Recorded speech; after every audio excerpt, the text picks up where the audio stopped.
지금 워싱턴과 서울에 동시에 충격 사건이 터졌습니다. 23년 경력의 무패 기록의 군사 협상가가 서울에 도착한 지 24시간 만에 무너졌습니다. 트럼프의 100억 달러 일방 요구, 한국은 그대로 연 100억 달러 역청구서로 뒤집었습니다. 한국은 미국의 불합리한 요구에 당당히 데이터와 숫자로 반격했습니다. 오전 10시, 전 세계 수십억이 지켜보는 브리핑에서 동맹의 룰이 바뀌었습니다. 트럼프 행정부의 무리한 요구가 서울에서 산산조각난 이유, 그리고 프리미엄 전략 거점 주한미군기지 100억 달러 청구의 진정한 의미는 무엇일까요? 본격적인 이야기 전에 좋아요와 구독 부탁드립니다. 여러분의 의견을 댓글로 남겨주세요.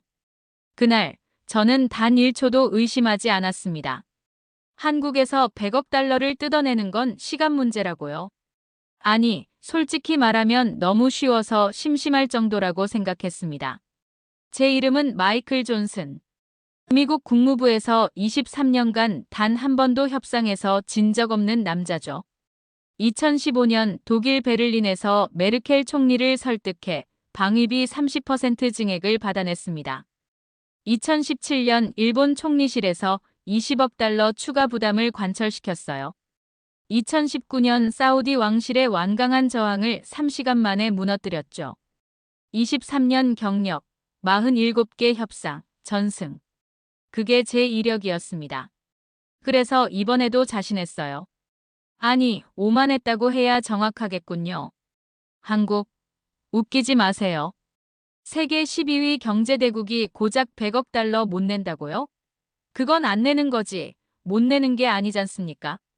인천공항에 발을 디딘 순간 CNN 속보가 공항 전체를 뒤덮고 있었습니다. 트럼프, 한국의 머니머신 발언. 100억 달러 즉각 지불 요구. 앵커의 목소리가 로비를 가득 채웠어요.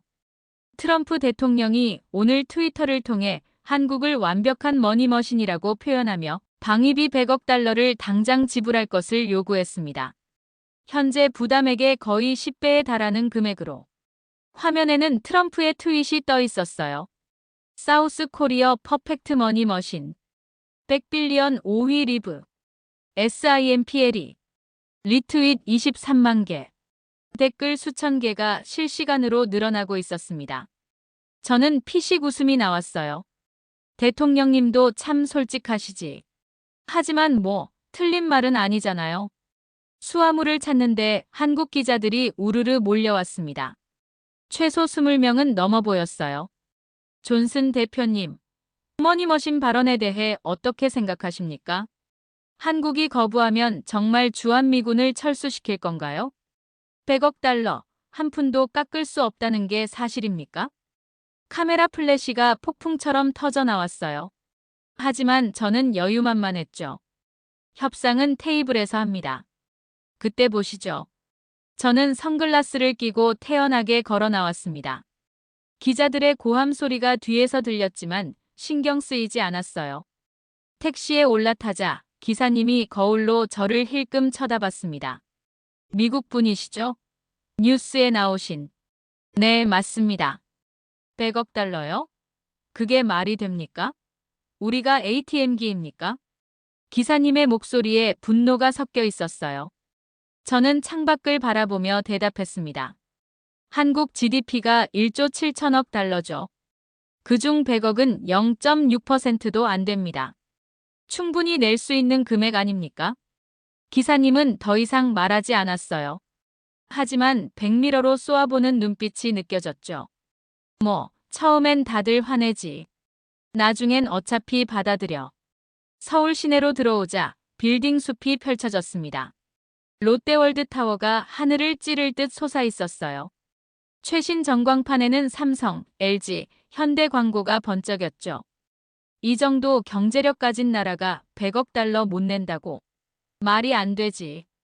호텔 로비에 들어서는 순간 프런트 직원들의 표정이 싸늘했습니다. 제 이름을 확인하자 미소가 사라지더군요.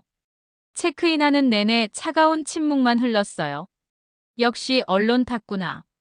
방에 들어서자마자 휴대폰이 울렸습니다. 워싱턴 국무부 장관실 직통이었어요. 존슨, 목소리가 거칠었습니다. 네, 장관님. 트럼프 대통령이 지금 난리야. 한국 대통령이 전화도 안 받는다고 하소연하시더군. 예상했던 일 아닙니까? 그래.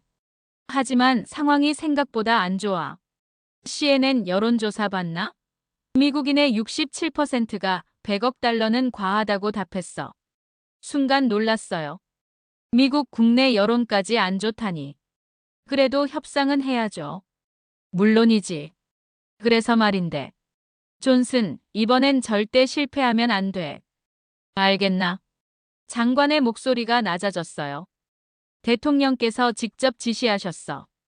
100억 달러. 단 한 달러도 깎지 마라. 만약 한국이 거부하면 철수 카드를 쓰라는 거죠? 그뿐이 아니야. 장관이 한숨을 쉬었습니다. 무역 제재, 기술 이전 중단, 한미 FTA 재협상까지 테이블에 올릴 준비를 해놨어. 필요하다면 전부 다 쓰라고. 저는 침을 꿀꺽 삼켰어요. 생각보다 압박이 강하네요. 장관님, 그 정도까지 갈 필요 있을까요? 한국은 결국. 존슨. 장관의 목소리가 차가워졌습니다. 자네가 내일 실패하면 그 다음날 자네 자리는 없을 거야. 이건 대통령의 명령이야. 뚝. 전화가 끊겼습니다. 저는 침대에 주저앉았어요. 손이 미세하게 떨렸죠. 하지만 곧 마음을 다잡았습니다.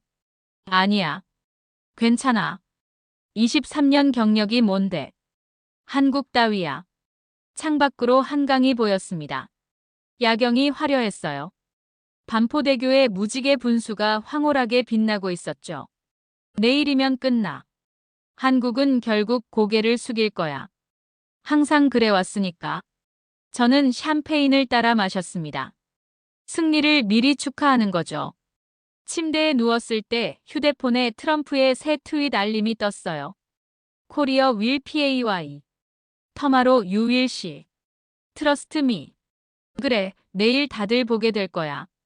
저는 편안하게 잠들었습니다. 완벽한 승리를 꿈꾸면서요. 하지만 제가 몰랐던 게 있었습니다. 한국은 제가 상상도 못할 카드를 준비하고 있었다는 것을요. 그리고 24시간 후, 제 23년 경력은 산산조각날 예정이었습니다. 다음 날 아침 일찍 일어나서 자료를 다시 정리했습니다. 23년 경력이 무색하지 않게 준비는 완벽했어요. 저는 이런 협상을 수없이 해왔습니다. 2015년 나토에서 독일을 설득해 방위비를 30% 올렸고 2018년 일본과의 협상에서도 20억 달러 증액을 이끌어냈죠. 사우디, 쿠웨이트, 카타르. 중동의 까다로운 왕족들도 제 앞에서는 고개를 숙였습니다. 한국은 어떨까요? 솔직히 말씀드리면 더 쉬울 거라고 생각했어요. 자료를 펼쳐놓고 보니 논리는 탄탄했습니다.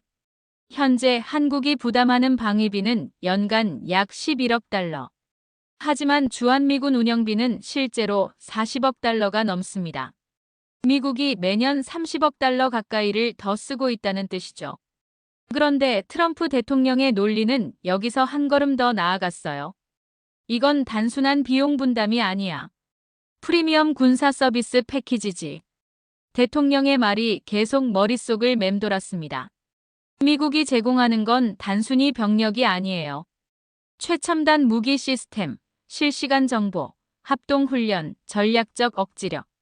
이 모든 걸 합치면 100억 달러도 합리적이라는 거죠. 더군다나 한국의 경제 규모를 보세요. GDP 세계 12위, 국방 예산만 500억 달러입니다. 그중 5분의 1인 100억 달러를 방위비로 내는 게 뭐가 그리 어렵겠어요? 호텔 조식을 먹으며 신문을 봤습니다. 한국 언론도 이 문제로 떠들썩하더군요. 미국의 과도한 요구. 한미동맹 70년 역사상 최대 위기. 헤드라인들이 자극적이었어요. 하지만 저는 웃음이 나왔습니다. 언론이야 늘 그렇잖아요. 과장하고 호들갑 떠는 게 일이니까. 실제 협상 테이블은 다를 겁니다. 오전 10시 한국 국방부 청사 앞에 도착했습니다. 정문을 들어서는데 경비가 삼엄하더군요. 신분증을 확인하고 엑스레이 검사를 받고 나서야 들어갈 수 있었어요. 엘리베이터를 타고 12층으로 올라갔습니다. 복도 벽면에는 한국전쟁 사진들이 걸려 있었어요. 1950년대 흑백 사진 속에서 미군과 한국군이 함께 싸우고 있었죠. 그때는 정말 순수한 동맹이었지. 그런 생각이 들었어요. 지금은 좀 더 현실적이고 합리적인 관계로 발전해야 할 때입니다. 감성이 아니라 숫자로 말하는 거죠. 회의실 문이 열렸습니다. 한국 측 협상단이 이미 앉아 있었어요. 수석 대표인 김 차관을 비롯해 5명이 자리하고 있었습니다. 모두 정장을 말끔하게 차려입고 진중한 표정이었죠. 안녕하십니까, 김 차관님. 제가 먼저 손을 내밀었습니다. 존슨 대표님, 어서 오십시오. 먼 길 오시느라 수고하셨습니다. 김 차관의 악수는 단단했어요. 50대 중반쯤 되어 보이는 그는 차분한 인상이었습니다. 자리에 앉자 분위기가 미묘하게 긴장되는 게 느껴졌어요. 보통 이런 협상은 서로 농담 몇 마디 하면서 분위기를 풀고 시작하는데 오늘은 달랐습니다. 김 차관의 눈빛에 뭔가 다른 게 있었어요. 당황하거나 불안해하는 기색이 전혀 없었죠. 오히려 기다렸다는 듯한 표정이었습니다. 뭐지, 이 분위기는? 순간 묘한 느낌이 들었지만 곧 떨쳐냈어요. 23년 경력에 이 정도 긴장감쯤이야. 저는 준비해온 발언문을 꺼내며 입을 열었습니다. 김 차관님, 먼저 트럼프 대통령의 안부 인사를 전합니다. 그런데 제가 본격적으로 말을 시작하기도 전에 김 차관이 부드럽게 끼어들었어요. 존슨 대표님, 혹시 우리 측 발표를 먼저 들어보시는 건 어떠실까요? 저는 잠시 멈칫했습니다. 이건 예상과 달랐거든요. 미국 측 요구를 먼저 듣고 나서 물론 듣겠습니다. 하지만 그 전에 한국 정부도 준비한 자료가 있습니다. 5분만 시간을 주시면 감사하겠습니다. 김 차관의 어조는 정중했지만 단호했어요. 뭘 준비했길래 이러지? 궁금하긴 했습니다. 어차피 듣고 나서 반박하면 되니까요. 좋습니다. 말씀해 보십시오. 제가 고개를 끄덕이자 김 차관은 의미심장한 미소를 지었습니다. 그리고 그가 펼쳐 보인 첫 번째 자료를 보는 순간 저는 뭔가 잘못되고 있다는 걸 직감했어요. 존슨 대표님, 혹시 2017년 사드 배치를 기억하십니까? 김 차관의 첫 질문은 예상 밖이었어요. 방위비 이야기를 할 줄 알았는데 갑자기 사드라니. 물론입니다. 북한의 미사일 위협에 대응하기 위한 방어 체계였죠. 제가 대답하자 김 차관이 고개를 끄덕였습니다. 맞습니다. 공식적으로는 그렇게 발표되었죠. 그런데 말입니다. 그가 테이블 위로 두꺼운 파일을 밀어냈어요. 이것은 사드 시스템에 탑재된 ANTPY-2 레이더의 기술 사양서입니다. 파일을 펼치자 복잡한 도표와 숫자들이 빼곡했어요. 저는 레이더 전문가가 아니지만 대충은 알고 있었습니다.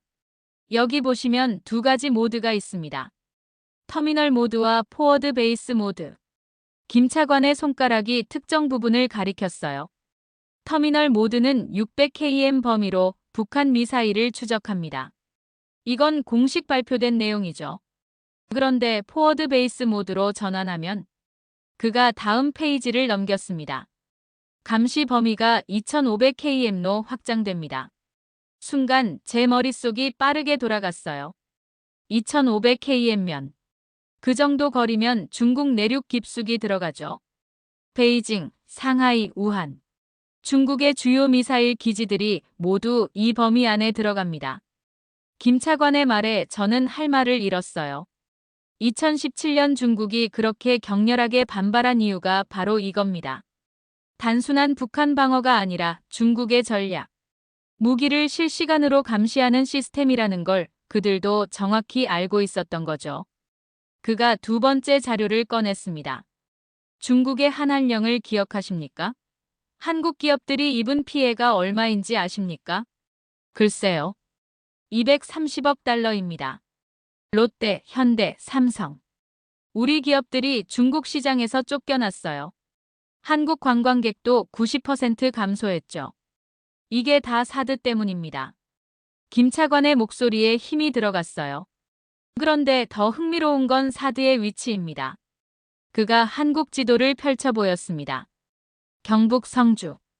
여기서 서울까지는 300km가 넘습니다. 사드의 요격 범위를 생각하면 수도권 방어에는 부적절한 위치죠. 하지만 중국 감시에는 최적이겠군요.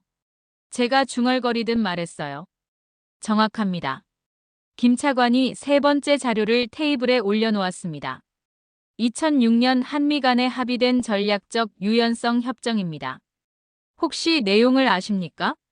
주한미군이 한반도뿐만 아니라 영내 상황에도 대응할 수 있다는. 맞습니다. 즉 대만 해협이나 남중국해에서 분쟁이 발생하면 주한미군이 투입될 수 있다는 뜻이죠. 그가 노트북을 열어 영상을 재생했어요. 미군 장성의 목소리가 회의실에 울려 퍼졌습니다. 한국은 중국 앞바다에 떠있는 항공모함과 같다. 주한미군은 북한만을 상대하지 않는다. 우리는 인도-태평양 전역의 안보 위협에 대응한다. 영상이 끝나자 정적이 흘렀어요. 김 차관이 천천히 입을 열었습니다. 존슨 대표님, 이제 보이시나요? 주한미군의 역할이 변했습니다. 한반도 방어에서 중국 견제, 그리고 글로벌 전략 투사의 전진기지로 말이죠. 저는 뭐라 반박하려 했지만 적절한 말이 떠오르지 않았어요. 그들이 제시한 자료는 모두 미국 정부의 공식 문서였거든요. 하지만 북한 위협은 여전히. 물론입니다. 김 차관이 제 말을 끊었어요. 하지만 그것만이 전부는 아니라는 게 문제입니다. 그가 네 번째 자료를 꺼냈는데 이번엔 정말 두꺼운 보고서였어요. 평택기지 이전에 대해 말씀드리겠습니다. 이제 뭐가 나오는 거지? 불안감이 밀려왔습니다. 2004년부터 2018년까지 14년간 진행된 용산기지의 평택 이전. 총 비용이 얼마인지 아십니까? 100억 달러 정도로. 정확히는 110억 달러입니다. 그런데 이 중 미국이 부담한 비용은? 김 차관의 질문에 저는 대답하기 어려웠어요. 한국이 90% 이상을 부담했습니다. 정확히는 102억 달러를 한국 국민의 세금으로 지불했죠. 그가 회계 장부를 펼쳐 보였습니다. 토지 매입비 15억 달러, 기지 건설비 38억 달러, 인프라 구축비 27억 달러, 이전 비용 13억 달러, 기타 9억 달러. 모든 항목에 한국 부담 비율이 적혀 있었어요. 대부분 100%였습니다. 캠프 험프리스를 아시죠? 현재 아시아 최대의 미군 기지입니다. 김 차관이 기지 설계도를 보여줬어요. 활주로 길이 2800m. 대형 수송기와 전투기 운용이 가능합니다. 보급 창고 면적만 500만 제곱미터. 유류 저장 시설은 50만 배럴급이 20개입니다. 숫자들이 압도적이었어요. 이 정도 규모면 단순한 한반도 방어 기지가 아니죠. 아시아 전역을 커버하는 전략 거점입니다. 김 차관이 평택의 지리적 위치를 지도로 보여줬어요. 서울에서 남쪽 70km, 중국 산둥반도와는 500km, 대만 해협까지 1400km, 남중국해 북단까지 2000km입니다. 그의 설명이 계속되자 저는 점점 숨이 막혀왔어요. 한국이 102억 달러를 들여 만든 이 기지는 실제로 미국의 글로벌 전략을 위한 거점으로 쓰이고 있습니다. 그 결과는? 김 차관이 마지막 자료를 펼쳤습니다.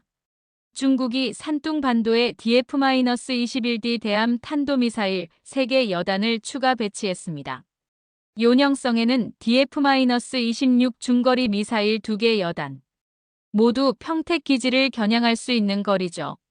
위성 사진에는 중국 미사일 기지들이 선명하게 표시되어 있었어요.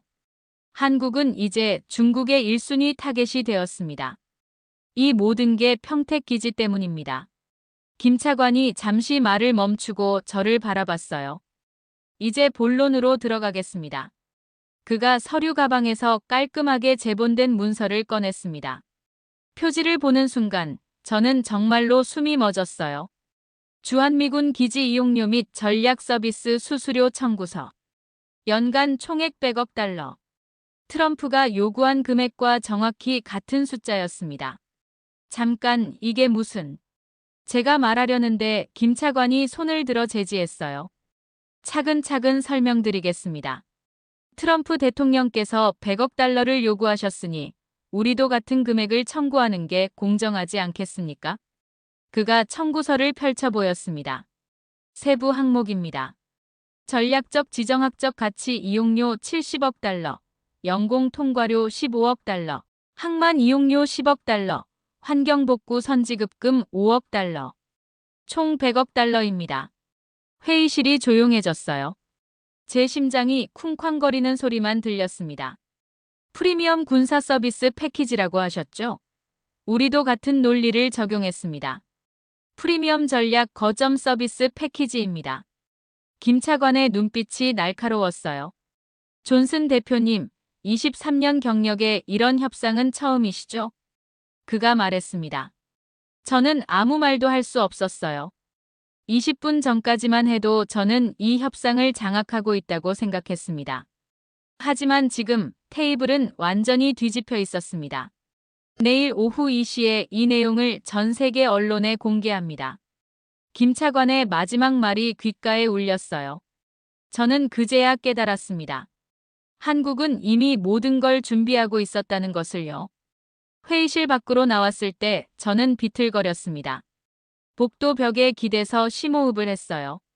셔츠가 땀으로 흠뻑 젖어 있었죠. 침착해, 마이클.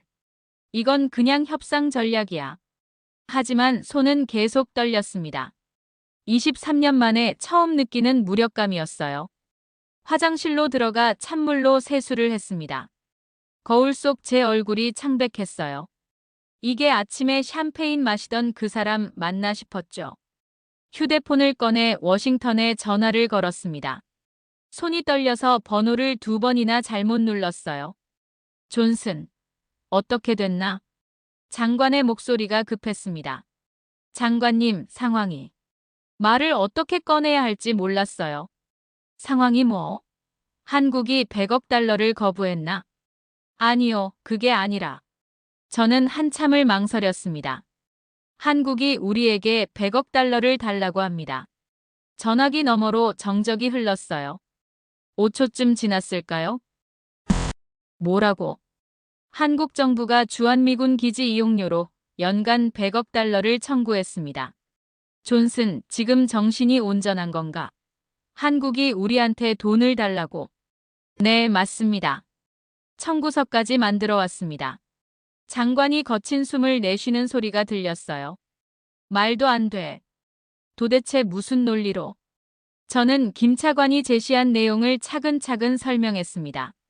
사드의 진짜 목적, 평택기지 102억 달러 부담, 중국의 보복, 전략적 유연성까지. 설명이 길어질수록 전화기 너머는 점점 조용해졌어요. 그래서 그들이 계산한 게 100억 달러라고. 네. 전략적 가치 이용료 70억, 연공 통과료 15억, 항만 이용료 10억, 환경복구금 5억입니다. 장관이 긴 한숨을 쉬었습니다. 젠장. 이건 예상 못한 시나리오야. 더 심각한 게 있습니다. 뭔데? 내일 오후 2시에 전 세계 언론에 공개한답니다. CNN, BBC, 전부요. 뭐? 장관의 고함에 귀가 먹먹해졌어요. 막아. 어떻게든 막아야 해. 어떻게 막습니까? 이미. 협상을 재개해. 타협안을 제시해. 뭐든 좋으니까 시간을 벌어. 하지만 그들은. 존슨. 장관의 목소리가 차갑게 식었습니다.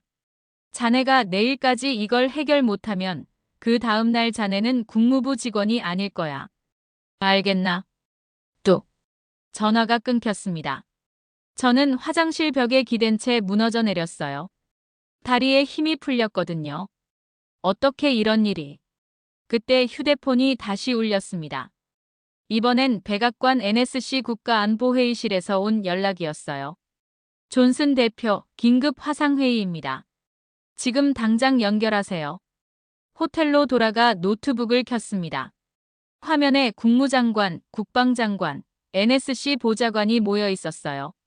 모두 심각한 표정이었죠. 존슨, 한국의 제안을 다시 설명해보게. 저는 다시 한번 상황을 설명했습니다. 이번엔 김 차관이 보여준 자료들을 공유하면서요. 사드 레이더 사양서, 평택기지 회계장부, 중국 미사일 배치도. 하나씩 보여줄 때마다 화면 속 얼굴들이 굳어갔어요.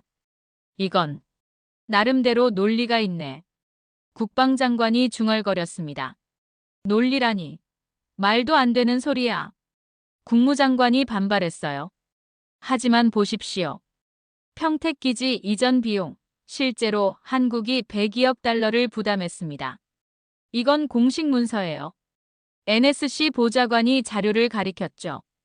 그리고 사드 배치 이후 중국의 한한령으로 230억 달러 피해. 이것도 확인된 수치입니다. 하지만 문제는 이게 내일 전 세계에 공개된다는 겁니다. 제가 끼어들었어요. 만약 언론에 나가면 어떻게 됩니까? 다른 동맹국들 반응은? NSC 보좌관의 질문에 모두가 침묵했습니다. 독일이 똑같이 요구하면? 일본은? 필리핀은? 그럼 우리 해외 주둔 비용이 기하급수적으로 폭증하겠죠. 회의실에 무거운 침묵이 흘렀어요. 대통령께는 보고했나? 아직입니다. 하지만 곧 보고해야 합니다. 트럼프 대통령이 이 소식 들으면 말을 다 하지 못했지만 모두가 알고 있었어요. 폭발하시겠죠. 일단 한국과 재협상을 시도하게. 24시간 안에 뭔가 돌파구를 찾아야 해. 국무장관이 지시했습니다. 하지만 그들은 협상 여지가 없다고. 그래도 해야지. 회의는 그렇게 끝났습니다. 저는 노트북을 닫고 침대에 쓰러졌어요. 천장을 멍하니 바라봤죠. 아침에 이 방에 들어올 때만 해도 샴페인을 마시며 승리를 확신했었습니다. 그런데 지금은 완전히 엉망이었어요. 새벽 2시 다시 전화가 울렸습니다. 존슨, NSC 긴급회의가 소집됐어. 대통령께서 직접 참석하셔. 지금 새벽 2시인데요. 워싱턴은 낮 1시야. 대통령께서 CNN 속보를 보시고 난리가 났어. CNN이요? 뭔데요? 한국 언론이 벌써 흘리기 시작했어. 한국 정부, 미국의 파격 제안 준비 중 이런 식으로. 제 머리가 지끈거렸어요. 그리고 한국 외교부에서 공식 발표 일정을 앞당긴대. 내일 오후 2시가 아니라 오전 10시로. 뭐라고요? 12시간밖에 안 남았어. 뭔가 해. 전화가 끊어졌습니다. 저는 창밖을 바라봤어요. 서울 야경이 여전히 화려하게 빛나고 있었습니다. 아름다운 도시야. 하지만 지금 내게는 지옥이나 다름없군. 그 순간 깨달았습니다. 23년 동안 제가 만났던 상대들은 모두 제 논리에 끌려왔었어요. 하지만 한국은 달랐습니다. 그들은 처음부터 자기들만의 게임을 하고 있었던 거죠. 그리고 이제 전 세계가 그 게임을 보게 될 예정이었습니다. 다음 날 오전 9시, 저는 한국 외교부 앞에 서 있었습니다. 잠을 한숨도 못 잤어요. 눈은 충혈되어 있었고 정장은 구겨져 있었죠. 하지만 그럴 시간이 없었습니다. 1시간 후면 전 세계가 이 소식을 듣게 되니까요. 김 차관님과의 긴급 면담을 요청합니다. 프런트에서 간곡히 부탁했어요. 10분 후 작은 회의실로 안내받았습니다. 김 차관이 들어왔을 때 그는 여유로워 보였어요. 존슨 대표님, 새벽에 전화를 여러 번 주셨더군요. 죄송합니다. 하지만 우리 이야기 좀 나눠야 할 것 같습니다. 저는 최대한 차분하게 말했어요. 물론이죠. 하지만 1시간 후면 기자회견이 시작됩니다. 김 차관이 시계를 봤어요. 그걸 막으려 온 겁니다. 협상하시죠. 100억 달러는 과도합니다. 정말요? 김 차관이 피식 웃었습니다. 트럼프 대통령께서 우리한테 100억 달러 요구하실 때는 과도하지 않았나요? 하지만 그건 실제 발생 비용이 아니라고요?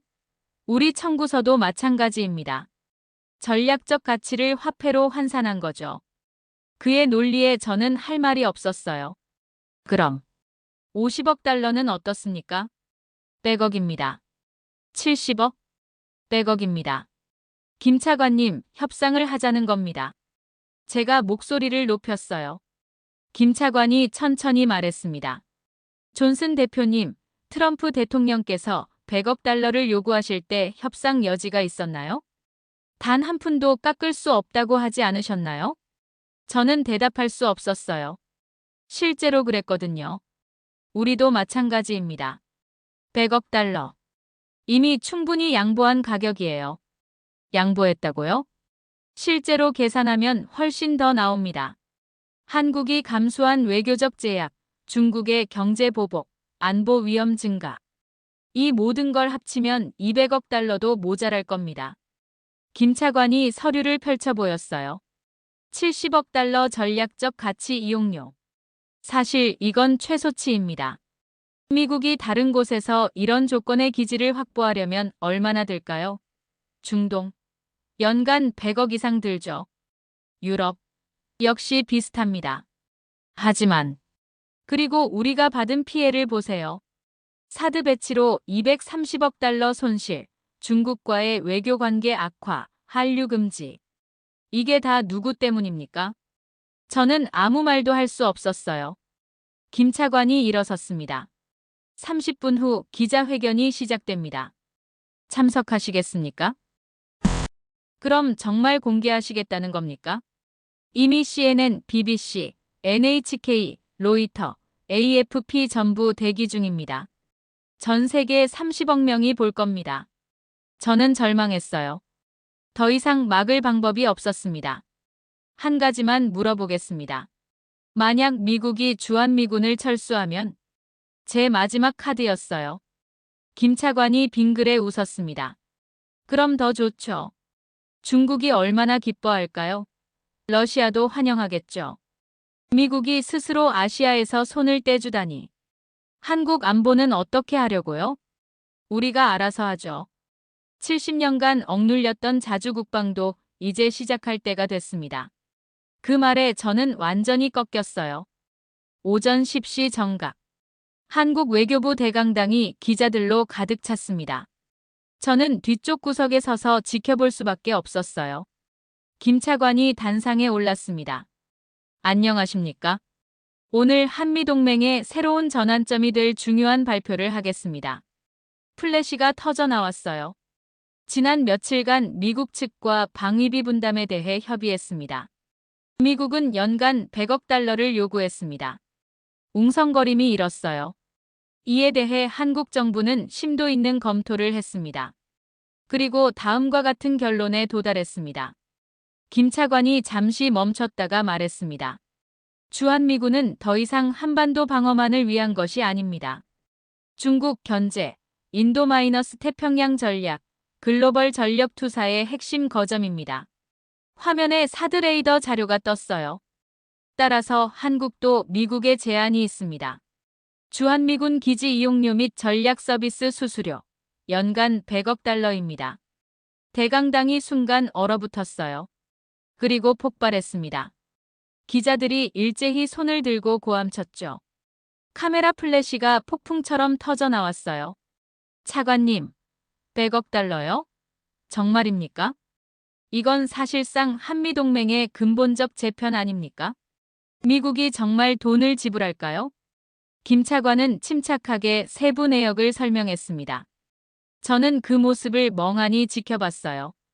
23년 경력이 한순간에 무너지는 기분이었죠. 기자회견이 끝나기 무섭게 제 휴대폰이 폭발했습니다. CNN 속보 한국, 미국의 100억 달러 역청구. BBC 한미동맹 70년 만의 대역전. 워싱턴 포스트 트럼프의 오만이 부메랑으로. 뉴욕타임스 한국의 창의적 외교가 던진 충격. 그리고 전화들. 워싱턴, 백악관, 국무부, 국방부. 모두가 저에게 전화를 걸었어요.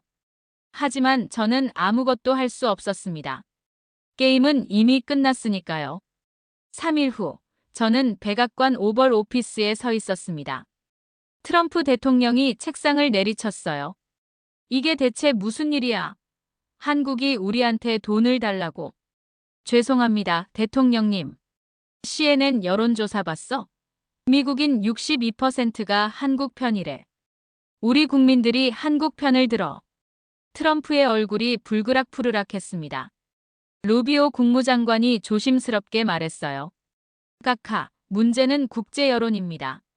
유럽 언론들까지 한국을 지지하고 있습니다. 그래서 독일이 움직이기 시작했습니다. 주독 미군 기지 비용 재검토를 공식 발표했어요. 일본도 마찬가지입니다. 오키나와 주민들이 한국처럼 기지 이용료를 받자며 대규모 시위를 벌이고 있습니다. 헤그세스 국방장관이 보고서를 펼쳤어요. 필리핀, 태국, 호주까지 모든 동맹국들이 한국 모델을 검토 중입니다. 젠장. 트럼프가 의자를 찼어요. 이대로 가면 우리 해외 주둔 비용이 3배로 폭증할 겁니다. NSC 보좌관이 덧붙였죠. 그럼 어떻게 해야 한다는 거야? 협상하는 수밖에 없습니다. 한국이 협상 여지를 준다고? 아닙니다. 하지만 정상회담을 제안하면 트럼프가 한참을 생각하더니 말했습니다. 좋아. 정상회담을 하자. 내가 직접 한국 대통령을 설득하겠어. 일주일 후 워싱턴 정상회담이 열렸습니다. 백악관 로즈가든에 기자들이 운집했어요. 저는 뒤에서 지켜봤죠. 트럼프가 먼저 말했습니다. 한국의 요구는 과도합니다. 우리는 한국을 70년간 지켜왔어요. 한국 대통령이 차분하게 대답했어요. 그럼 미국이 먼저 100억 달러를 요구한 건 과도하지 않았나요? 트럼프가 말문이 막혔어요. 우리도 같은 논리를 적용했을 뿐입니다. 프리미엄 군사 서비스 패키지라고 하셨으니 우리는 프리미엄 전략 거점 서비스 패키지를 제공하는 겁니다. 하지만 대통령님, 평택기지가 단순한 한반도 방어용입니까? 중국 견제, 대만 유사시 작전 거점, 인도- 태평양 전략의 핵심. 이게 현실 아닙니까? 한국 대통령의 말에 트럼프는 대답하지 못했어요. 협상은 5시간 동안 이어졌습니다. 트럼프는 50억, 60억, 70억을 제시했지만 한국은 꿈쩍하지 않았어요. 100억 달러. 더도 덜도 아닙니다. 결국 트럼프가 굴복했습니다. 좋아. 100억 달러. 단 조건이 있습니다. 한국 대통령이 말했어요. 방위비 분담금은 현재 수준 유지. 향후 인상은 물가 상승률 내에서만 가능. 그리고 전시작전 통제권을 2027년까지 완전히 전환. 모든 미군 기지 환경 오염은 미국이 100% 복구 책임. 트럼프는 더 이상 버틸 수 없었어요. 알았어. 역사적 순간이었습니다. 미국이 동맹국에 돈을 지불하기로 한 최초의 사례였죠. 조인식이 끝나고 기자들 앞에 섰을 때 트럼프의 표정은 굳어 있었어요. 반면 한국 대통령은 당당했습니다. 오늘은 진정한 상호 존중과 평등에 기반한 동맹의 시작입니다. 전 세계가 지켜보는 가운데 70년 한미 관계의 판도가 바뀌었습니다. 협정 체결 6개월 후 저는 국무부를 떠났습니다. 사표를 낸 게 아니에요. 명예롭게 퇴직했죠. 하지만 모두가 알고 있었어요. 한국 협상 실패가 원인이라는 걸요. 지금 저는 조지타운 대학에서 외교학을 가르치고 있습니다. 첫 강의 날 학생들에게 이렇게 말했어요. 23년간 저는 수많은 협상을 했습니다. 그리고 항상 이겼죠. 하지만 단 한 번 한국에서 완벽하게 졌습니다. 학생들이 웅성거렸어요. 왜 졌는지 아십니까? 제가 오만했기 때문입니다. 상대를 무시했고 일방적으로 우리 논리만 강요했죠. 저는 그날의 기억을 떠올렸어요. 한국은 달랐습니다. 그들은 우리 논리를 받아들이지 않았어요. 대신 우리 논리를 그대로 뒤집어서 사용했죠. 트럼프 대통령이 프리미엄 군사 서비스라고 하자 한국은 프리미엄 전략 거점 서비스로 맞받아쳤습니다. 우리가 100억 달러를 요구하자 그들도 100억 달러를 청구했어요. 학생 하나가 손을 들었습니다. 교수님, 그럼 결국 누가 이긴 겁니까? 저는 씁쓸하게 웃었어요. 둘 다 졌고 둘 다 이긴 겁니다. 하지만 더 중요한 건 동맹의 본질이 바뀌었다는 거죠. 한국의 100억 달러 역청구 이후 세계는 변했습니다. 독일이 미국의 기지 이용료를 청구하기 시작했어요. 일본도 협상을 재개했죠. 호주, 필리핀, 태국까지 모든 동맹국들이 한국 모델을 참고했습니다. 미국의 해외 주둔 비용은 결국 연간 300억 달러 증가했어요. 국방 예산의 상당 부분이 동맹국들에게 지불되기 시작한 거죠. 하지만 흥미로운 건 동맹이 오히려 강화되었다는 겁니다. 돈을 주고받게 되자 양쪽 모두 진지해졌어요. 미국은 서비스를 더 잘 제공하려 노력했고, 동맹국들은 자신들의 책임을 더 명확히 인식했죠. 수직 관계가 수평 관계로 바뀐 겁니다. 그날 이후 저는 많이 배웠습니다. 진정한 동맹이란 일방적 관계가 아니라는 것. 힘이 세다고 해서 상대를 무시하면 안 된다는 것. 그리고 때로는 작은 나라가 큰 나라에게 중요한 교훈을 줄 수 있다는 것. 강의를 마치며 저는 학생들에게 마지막으로 말했습니다. 여러분이 외교관이 되면 기억하세요. 오만은 협상의 적입니다. 그리고 진정한 파트너십은 상호 존중에서 시작된다는 것을요. 창밖으로 워싱턴 DC의 풍경이 보였어요. 저 멀리 한국 대사관 건물이 햇살을 받아 빛나고 있었습니다. 그래, 그때 내가 배운 건 동맹은 베풀어주는 게 아니라 함께 만드는 거라는 것.